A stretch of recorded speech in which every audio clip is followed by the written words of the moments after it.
শান্তিপুর গ্রাম খুবই সুন্দর, সবুজ আর সজীব একটি গ্রাম। নাম শান্তিপুর হলেও এই গ্রামের কেউই শান্তিতে নেই। মাছে ভাতে বাঙালি হয়েও এখানে কেউই ঠিকমতো মাছ খেতে পারে না। কারণ একটাই, ভূতের উপদ্রব। এই গ্রামে ভূতের উপদ্রব দিন দিন বেড়েই চলেছে। বাজার থেকে যেই মাছ নিয়ে আসতে যায়, ভূত এসে সঙ্গে সঙ্গে তা কেড়ে নেয়। আর কেউ যদি কোনোভাবে মাছ বাড়ি পর্যন্ত আনতেও পারে, তবুও রক্ষা নেই, ভূত রাতে বাড়িতে ঢুকে মাছ চুরি করে নিয়ে যায়। তা আর জানব না। সালাম ভাইয়ের মেয়েটা তো খুব অসুস্থ।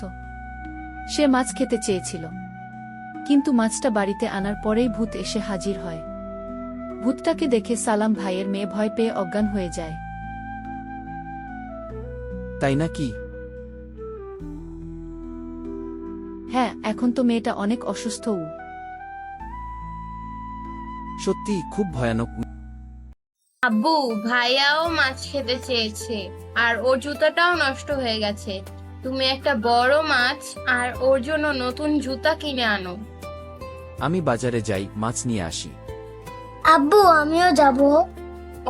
এই তো আবার শুরু হয়ে গেল ছেলের বায়না। আমি যাই মা।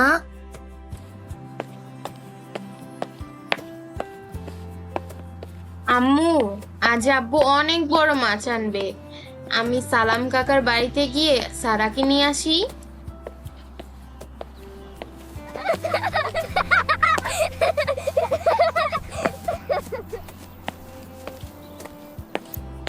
দেখো বাবা, তোমার কোনো জুতা পছন্দ?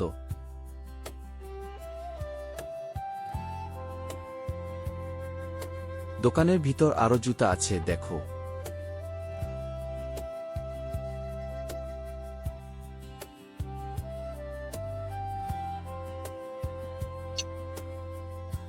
ওয়াও, এই জুতোটা কত সুন্দর।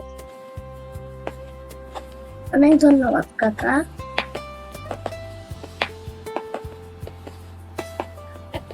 আব্বু, আমি এই মাছটাই নিব, এটাই আমি নিব।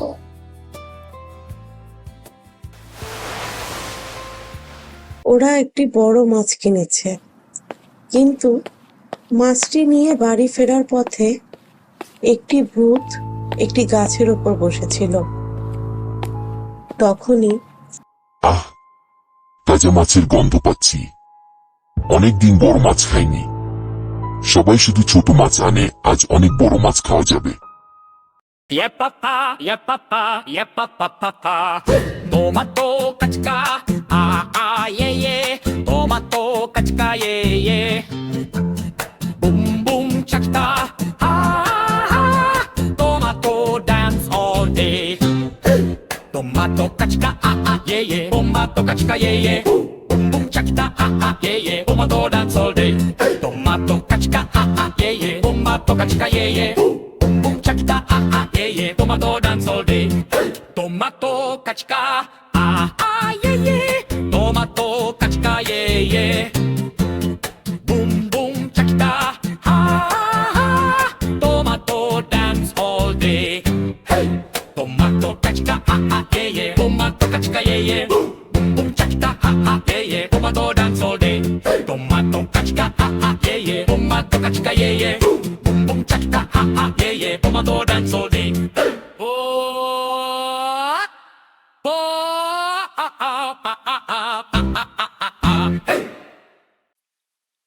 মাছের গন্ধে আর মাছ খাওয়ার আনন্দে ভূতটা নাচতে শুরু করলো। আর ঠিক সেই মুহূর্তেই সেখানে এসে পড়লো রাসেল। কে কে ওখানে আছে? হ্যালো স্যার, আমি মিস্টার ভূত। হ্যাঁ, ভয় পেয়ে গেছো নাকি? হ্যাঁ, আমি তো ভয় পাইনি। আমাকে ছেড়ে দাও। আমার মাছটা নিও নে। হ্যাঁ শালা ভীতু। দে মাছটা দে। মাছ দিয়ে পালা, যা। ভূতটা এক ঝটকায় মাছটা কেড়ে নিল, আর মুহূর্তের মধ্যেই মাছ নিয়ে উধাও হয়ে গেল। আব্বু, আমি যাব না। আব্বু, আমি যাব না। আমি মাছ না নিয়ে যাব না। সরি বাবু, আমি মাছটা রাখতে পারলাম না। আমরা না পালালে ভূত আমাদের ক্ষতি করত। আব্বু, চলো আমরা আবার বাজারে যাই বড় মাছ আনতে। আজকে আমি মাছ খাবই। ঠিক আছে, চলো এবার অন্য পথে যাব। রাসেল হাল ছাড়ল না। সে গ্রামের অন্য রাস্তা দিয়ে আবার বাজারে গেল। ভূতের জ্বালায় এখন আর কেউ বড় মাছ কিনে না, তাই হস্তায় পাইলেন কৌতা। তাজা মাছ লইয়া যান। এবার আরো বড় একটি মাছ কিনল এবং দ্রুত বাড়ি ফিরে এলো।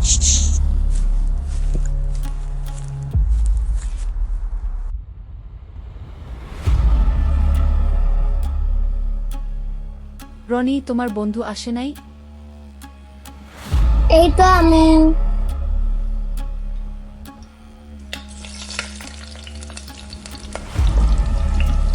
জুই মাছ ভাজা শুরু করলো, কিন্তু সে জানতো না ভূত ইতিমধ্যেই রান্নাঘরে ঢুকে পড়েছে।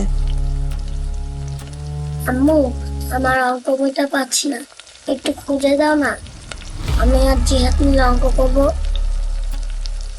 ভূতটা অপেক্ষা করছিল জুই কখন রান্নাঘর থেকে বের হবে। জুই রান্নাঘর থেকে বের হওয়ার সাথে সাথেই ভূত তার তাণ্ডব চালায়। জুই এসে দেখে সব ফাঁকা, শুধু দুইটা ছোট মাছ পড়ে আছে, আর বাকি সব ভূত নিয়ে গেছে।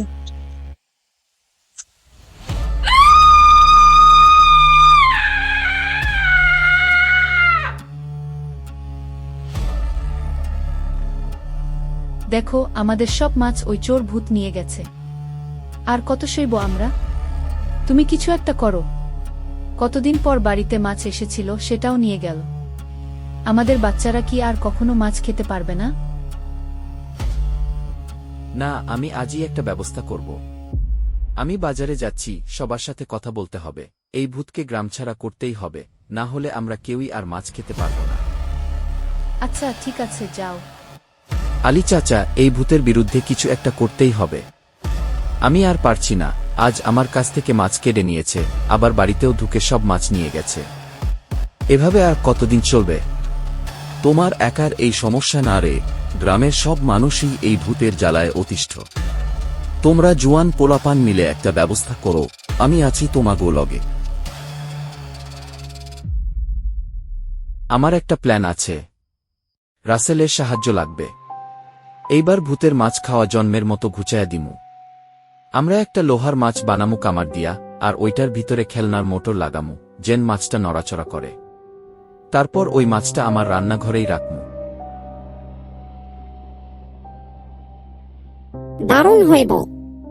এই ভূতের লাইগায় আমার বউ ভাইগা গেছে, কইছে যে গ্রামে মানুষের মাছ ভূতে খায়। ওই গ্রামে সে আর সংসার করব না। আমি আছি তোমাগো লগে। তবে সাবধানে করবা, ওই ভূতটা খুইব বেত্তুমিজ। আমরা সবাই তোমাগো লাইগা দোয়া করমু। সালাম, তোর জন্য বড় মাছ আনছি। তোর বউর হাতে মাছ ভুনা খাবো। রাসেল সালামের সাথে এইভাবে কথা বলল যাতে করে ভূত সবগুলো শুনতে পায়। তারপর ওরা গেল কামার বাড়িতে লোহার মাছ বানাতে। কামার ভাই অবিকল সত্যিকারের মাছের মতো একটা লোহার মাছ বানাইবেন। আরে এইডা ওই ভূতের লাইগাই বানামু। তোমাগো কোনো টেকাটুকা লাগবো না। আমি এমন লোহার মাছ বানামু, ভূত তো দূরের কথা, ভূতের বাপও ধরতে পারবো না। আমিও আছি তোমাগো লগে।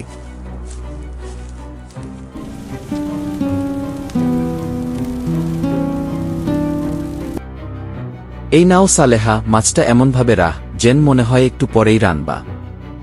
আজ ওই ভূতের শেষ দিন।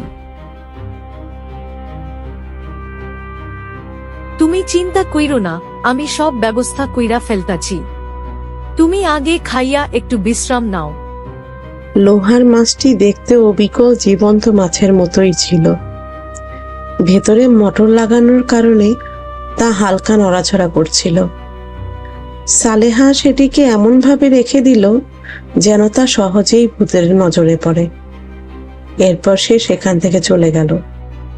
হা হা হা হা হা হা হা হা হা। কত বড় মাছ! আমি অনেকদিন এমন মাছ খাইনি।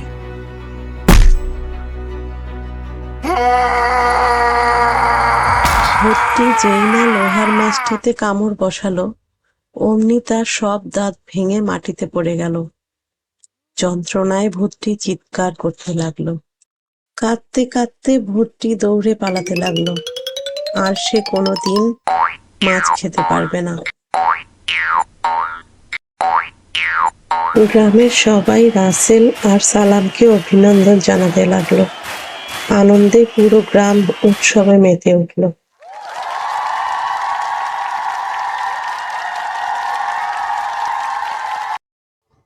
হো হো, এখন থেকে আর কোনো ভূত আমাদের মাছ খেতে পারবে না। আমরা সবাই মাছ খেতে পারবো।